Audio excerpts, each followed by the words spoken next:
تعالي لما اقولك يا ست الكل، انت وهي لو عندك العيش الشامي هنعمل بيه وجبة اقتصادية، مكونات بسيطة وطريقة سهلة وهتقف في المطبخ كام دقيقة.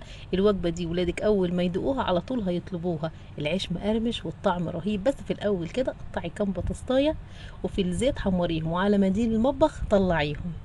بعد كده هتجيبي الجبنة الحادقة اللي هي الاسطنبولي او البراميلي بالفلفل او سادة زي ما تحبي، وعليها شوية لبن وبالشوكة هرسيها. وممكن كمان معاها تستخدمي الجبنة الفيتا او الجبنة الكريمي، اي نوع عندك استخدميه. وهتجيبي العيش الشامي او العيش اللبناني، وبالمقص من النص كده قصيه، وهاتي الجبنة اللي هرسناها باللبن او الجبنة الكريمي وافرديها عليه. وحطي بقى الفلفل الرومي الشرايح وشوية بطاطس، وهاتي جبنة موتزاريلا وفوق ده كله وزعيه، والرغيف بالطريقة اللي شفتيها دي طبقيه. ويلا نعمل واحد كمان ونزود شوية اضافات عليه.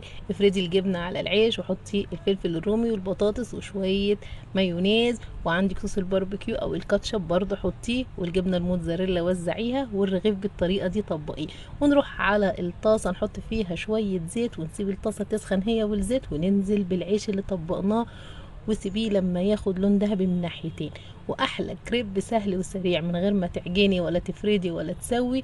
بالعيش الشامي هتعملي وجبة سهلة وسريعة مكوناتها بسيطة، وهتقف في المطبخ زي ما قلتلك كده كام دقيقة. مقرمش قوي وطعمه رهيب بجد.